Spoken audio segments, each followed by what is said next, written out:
Welcome, Gregory Fontenot.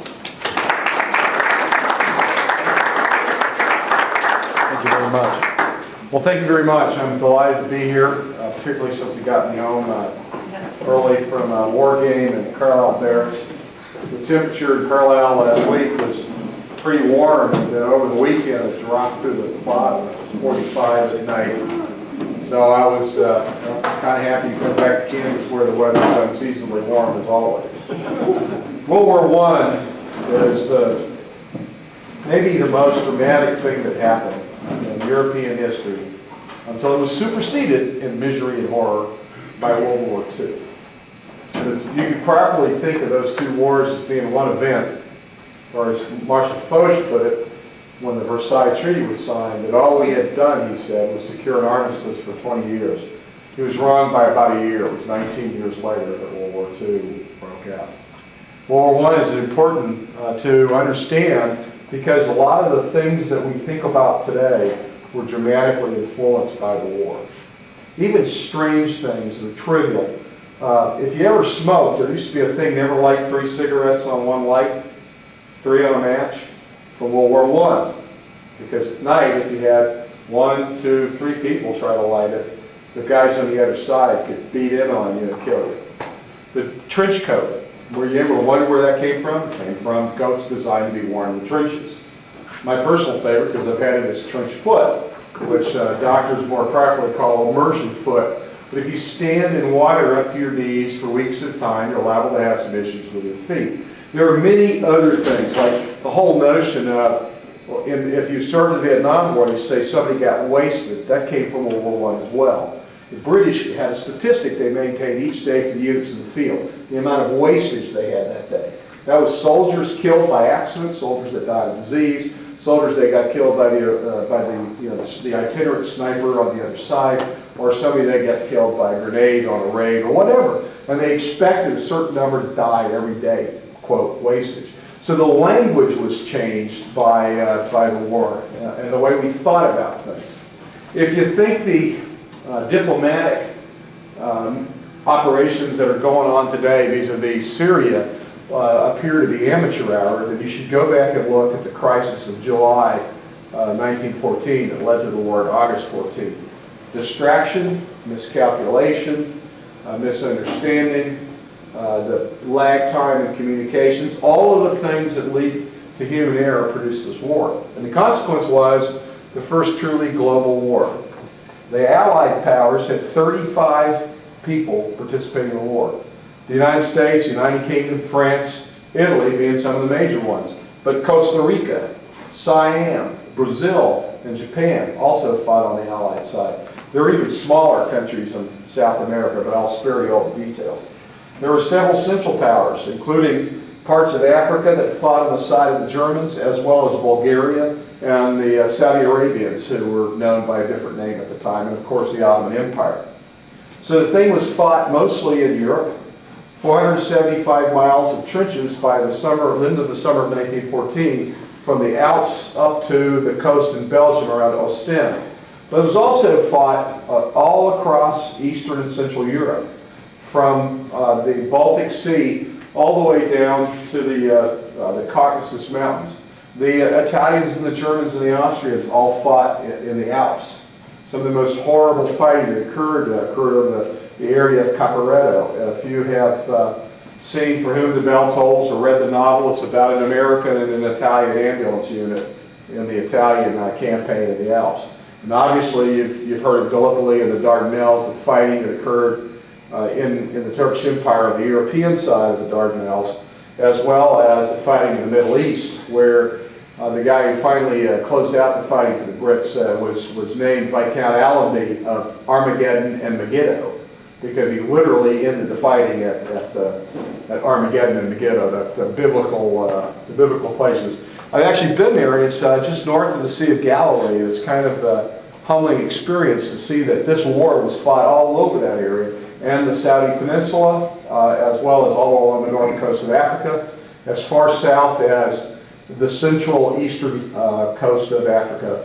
The Bundu is called, German Tanganyika, the inspiration for the African Queen, the famous movie made with Just a brain dead Bogart, yeah, the woman's whose name I can't think of right now. Catherine Hepburn, thank you very much.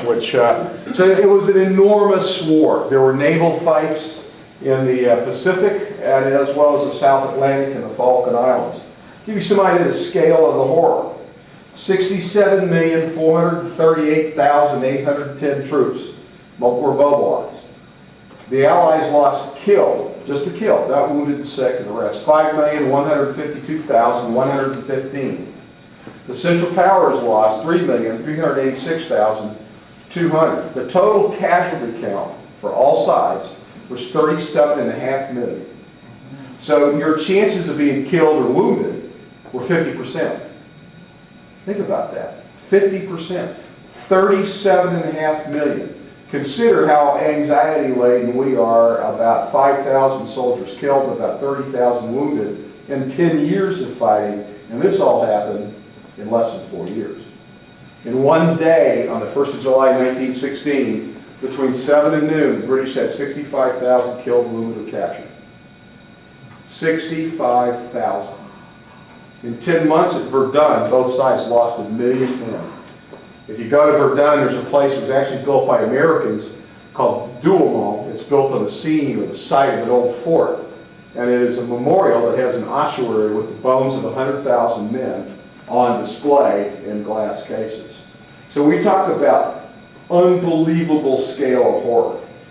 It was such a disaster that France, which mobilized 6,300,000 troops, lost 3,926,000 casualties, or 62% of those who fought. 10% of all the human beings alive in New Zealand when the war started were killed in combat in Europe. I mean, so some of the Commonwealth nations paid even a bigger price per capita. The demographic crisis this produced in France extends to this very day. France has never recovered from the loss of manpower in World War I. Entire villages ceased to exist because there were no male survivors. Family units broke up because there were only old people and women left and a few kids, obviously. So they never actually were able to recover. So it's a big fight, and a big ugly fight. What I want to talk about tonight is I want to mention in passing, because I only have 20 minutes, and it's going to go very fast, some of the innovation that occurred in the war. Because the narrative myth about the war is it was fought by idiots who didn't understand what they were doing. And there's some truth to that. The problem was, these guys weren't stupid people. What happened was, so many things happened so fast that technology exceeded their capacity to control it. Give you some idea of some of the things that happened. At sea, the invention of the coincidence rangefinder and a rod and can computer that enabled the targeting parties to track the movement of the enemy ship, the movement of their own ship at the same time. Think about the problem of hitting a ship at sea. You're 20,000 yards apart, but they used yards in those days. So that's, 15, 16 miles. You can barely see each other. My ship's moving, your ship is moving, and our ships aren't just moving left to right or right to left. They're moving side to side, up and down, because the water's moving. So you have to know the closing rate of the two ships. You have to be able to account for the elevation changes of the waves. You must also be able to account for the trajectory or the ballistic angles of the ships. And they built computers that would do this. They were all rods and cams. Things would move up and down, and you turn a little bit of this. It'd take 9 or 10 guys to operate a computer. So think of where we come today. But they had it. A couple of other things that they were able to do. The first all-big gun battleship was built in 1907 on the basis of an naval architect's design called Cuniberte, which is all big gun battleships and centerline turrets so that they could all traverse and you could fire complete broadsides. The older ships they fired, you couldn't get all your guns to fire because you have to fire through the ship. When that ship was built, the largest navy on Earth at that time had two and a half more battleships than every other navy in the world. Yet they built that ship because they knew if they didn't, that technology would be taken by someone else. So the British built the ship, the HMS Dreadnought, for whom all battleships have been named ever since. That's the good news to the Brits. The bad news is they had one Dreadnought and everybody else had none. So they were only one ship behind them. And that led to a very steep naval race. Think about how much an aircraft carrier costs. We build one every 3 to 5 years when we build them. The Brits at one point built 8 battleships in 1908. The term jingoism comes from that year. They said, we want 8 and we won't wait. And that became, as a jingo, or jingle we would say now. But by jingo and jingoism, the whole notion of nationalist fervor and the words associated with it come out of that period. So some other changes that occurred. Submarines, aircraft carriers. Brits built the first aircraft carrier, HMS Furious, and landed the first airplane on a moving ship in 1917. We all talk about, in the United States, we all think Americans invented that. Yeah, we landed airplanes on the Langley when it wasn't moving, or rather took off airplanes from the Langley when it wasn't moving, and we waited to do that in about 23 or 24. Brits were doing it in 1917. Sir Percy Scott, the admiral that had revolutionized gunnery, based on the things I was talking about earlier, in 1913 observed that the submarine and airplanes had revolutionized naval warfare so that no fleet could hide itself from airplane's eye. A submarine could deliver deadly attacks even in broad daylight. Nobody understood that. Old Percy Scott figured it out. A lot of people had to die to understand later what really had happened. Depth chargers were invented for that period. Hydrophones or sound systems to listen to submarines. By the end of the war, the United States had hydrophones that could detect U-boats 25 miles away. So the technology's moving so fast. You had guys in those navies that could remember sailing ships. And now all of a sudden, they're equipped with high-end stuff. Airplanes. The first airplane flew in 1903. Some Brazilians claim it flew the year before that in Brazil, but I'm going with Kitty Hawk. In 1914, there were some airplanes used in air reconnaissance. By the end of the war, they had gone from just looking down, coming back, tell people what they saw, to communicating by radio from aircraft to aircraft. They built the interrupter system so you could shoot machine gun bullets through a moving propeller without hitting the propeller. Awkward if you do that. They had gone to photo imagery of the trenches. You'd have detailed overhead maps, just as good as the ones we take with satellites, only people took them. They had gone to fighter aircraft, everybody's heard of Richthofen, and strategic bombing. By the end of World War I, the Germans were flying both Gotha bombers and dirigible airships, rigid airships, to bomb London. So the notion of strategic bombing had gone in 4 years. And by the way, at the end of the war, it had only been 15 years since the first airplane. Everybody talks about how fast things are changing now. I gotta tell you, it was breathtaking to look at the changes that were going on now. In ground combat, we invented tanks, chemical weapons, flamethrowers, tracer bullets, telephones with cables that you could reel out behind you, valve radios, valve meaning the little, the glass tubes. This group, we can all remember tubes in TVs. Well, that was invented in World War I. Artillery, shooting time on target. Any artillerymen here among the soldiers? Time on target was an American invention. What time on target means is all the batteries in an area are able to synchronize their firing so that the rounds impact at the same time, having been fired from, say, in the case of Desert Storm, we had 14 battalions fire time on target, simultaneous impact in 14 battalions. That can kind of screw up your day if you've ever seen it. We had mobile x-ray machines, and ladies, they invented the sanitary napkin in World War I. Enterprising French nurses discovered that the gauze bandages would serve much better than, and I'm not going to go into the details of what preceded it, but they were really not useful, and this was a much better solution. So every once in a while something good happens in a war. We invented signals intelligence. The Germans at Tannenberg listened to the radio communications of the Russians and then went and killed them in great numbers because the Russians were encoding. Lots of things happened, some of them not very good. I want to take the last 10 minutes to talk a little bit about the life of the average soldier in the trenches. First of all, it was a short, bitter life, as you can gather. The trenches were pretty ugly things. Have any of you been to the World War I Museum here in Kansas City? If you haven't gone, you ought to go, because you can go in and see what a trench was like. The parapet, a piece on the front where you could see sandbags or whatever. Then there would be a firing step. You'd step onto the firing step and you could get your head over the top of the parapet and shoot. You could step down off the firing step and now you're 9, 10 feet from the surface of the earth. Behind you would be a parados, which is a place to prevent fragments coming in from you if the shell lands behind you. And underneath you, 9 or 10 more feet, expanded out behind you would be a dugout where some of you slept and lived. If you're interested later, there's pictures of dugouts with wood paneling and lanterns because these trenches were hard to move, hard to get through them. Very difficult fight. Technology changed in every way. The Germans started the war, and I already lost this. This is the only thing I have that's fragile here. Piece of it already fell out. This is about 100 years old. This is called a Pickelhaube. It's literally, leather with a little bit of stiffening inside, and mostly it's decorative. And the Germans invented this thing about the middle of the 19th century, and they won a lot of fighting. The Wars of German Succession, so everybody copied these hats. If you ever go to one of our museums, from 1870 to about 1890, we had these too. Only we put horsehair plumes on them, and we didn't have the shape quite the same, so it didn't look quite as German.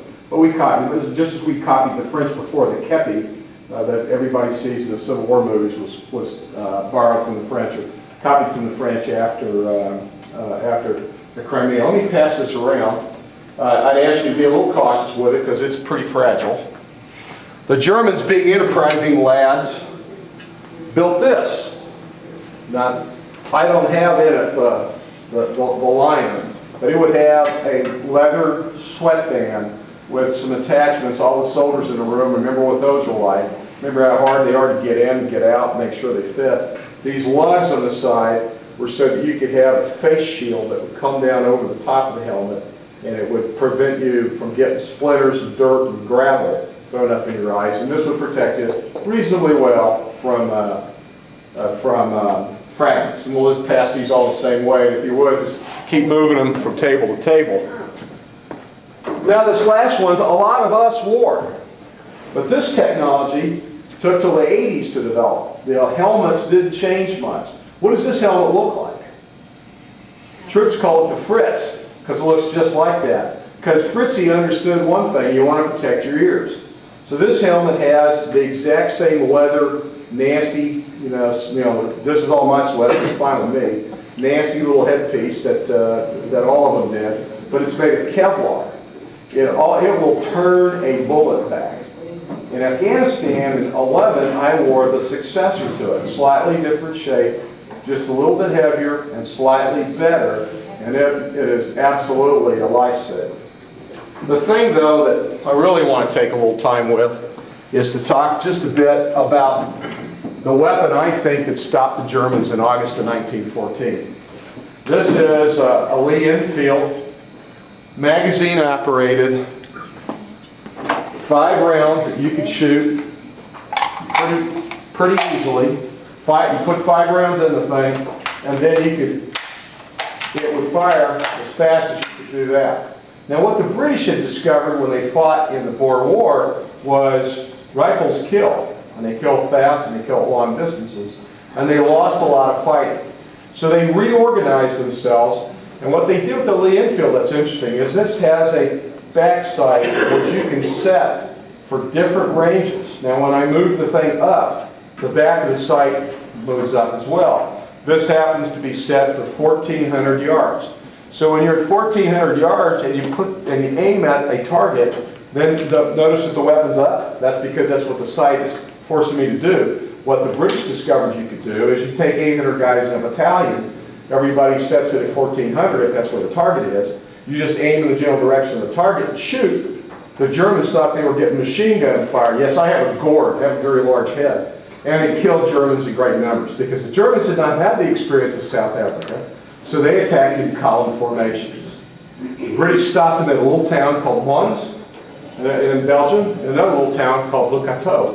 What's and the great irony in my life is the last war that I was a participant in, I fought from a hotel in Belgium.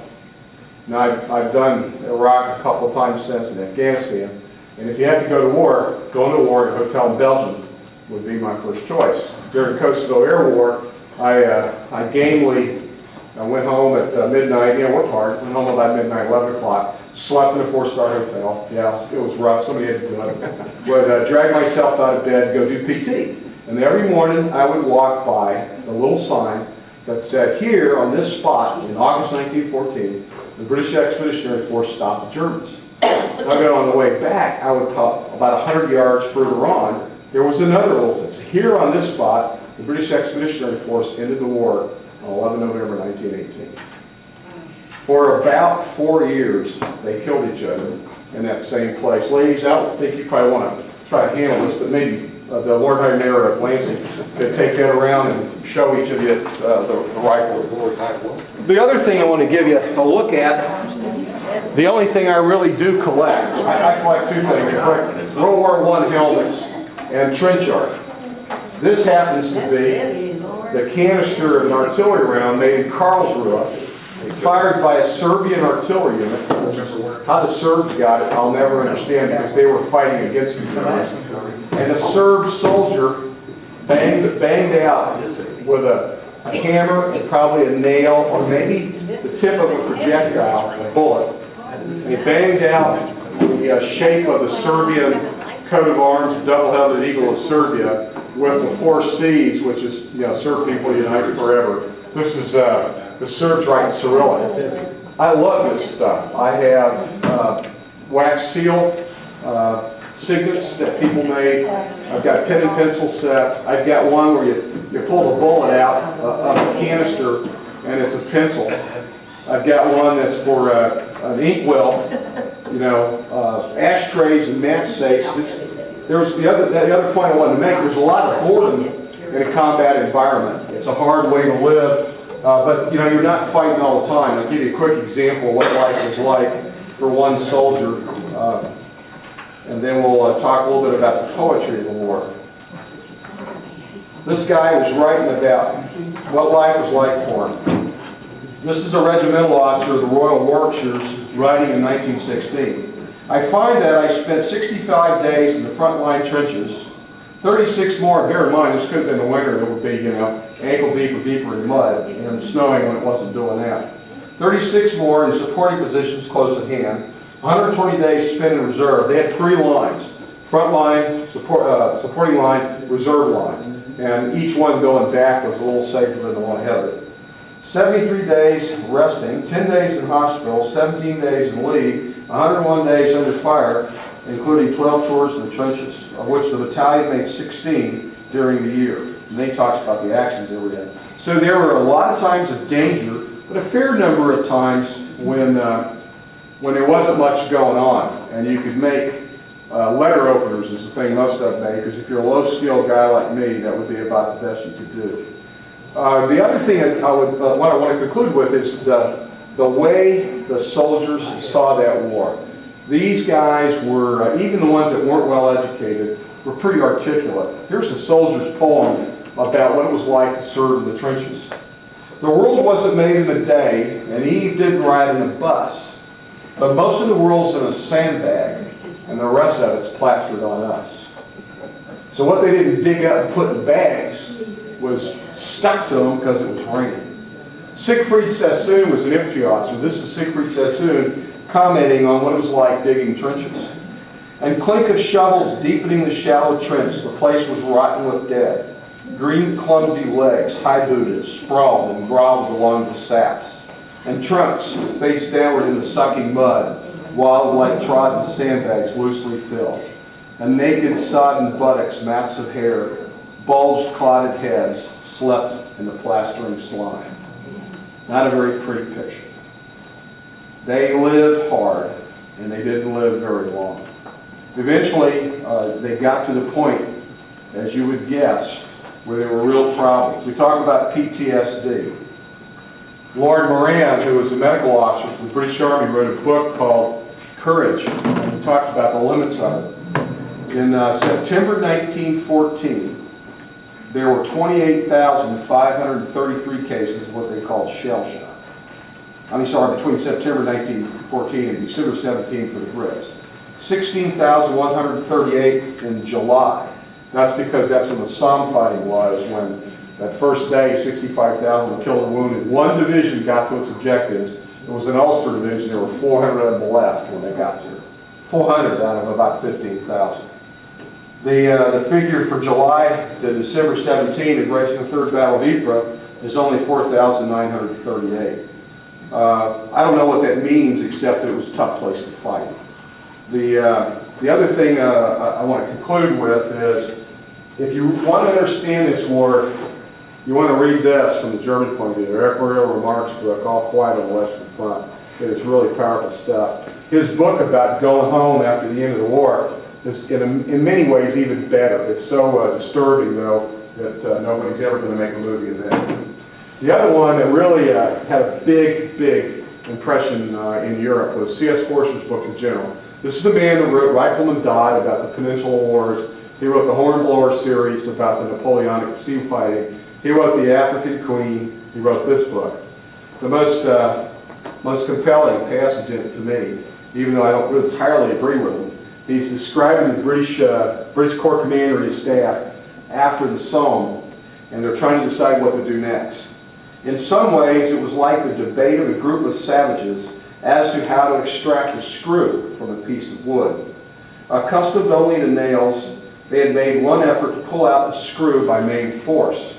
And now that it had failed, they were devising methods of applying more force still, of obtaining more efficient pincers, of using levers and fulcrums so that more men could bring their strength to bear. They could hardly be blamed for not guessing that by rotating the screw, it would come out with the exertion of less effort, because it would have been a notion so different from anything they had encountered. They would laugh at the man who suggested it. And what he's talking about is nobody wanted to fight in the trenches. Everybody wanted to have open field warfare. But once the soldiers had dug in, literally from the Alps to the Channel, 9 to 10 feet deep, with firing steps and all of that, it was really hard. They found ways to penetrate the line, but they could never get enough people, 400 guys out of the Ulster Division, to get to the objective, because by the time you got to the last line, there wasn't anybody left standing. And you would use so many rounds blowing up the wire and firing artillery at the enemy that the ground was so chewed up you couldn't walk on it. When I was a youngster in 1960, my parents took us on vacation to France, and we went to Verdun. I was 11, never have forgotten it. Every chance I get, I go back. In 1960 in Verdun, trees didn't grow. The shell holes literally overlapped. It was like a moonscape. The last time I went there, in the 80s, trees were growing about the size of my arm. The shell holes still overlapped, and instead of being many feet deep, they were about that deep. Eventually the ground will recover, but the 9 or 10 villages that used to be there will never recover. They're gone forever. Every year, that's not true, I can't say every year. Many years, people die by unearthing explosives, or worse still, chemical rounds from World War I. In the Belgian army, there is an EOD, or Explosive Ordnance Detachment, whose sole function is to focus on World War I ordnance. It is a big deal, and it isn't over. And we're coming up on the centennial of the First World War. It's an important time in our history, and I hope that you guys will take the chance to observe it as part of what you do here, and certainly about the National World War I Museum. And thank you for hearing me, and I appreciate being invited.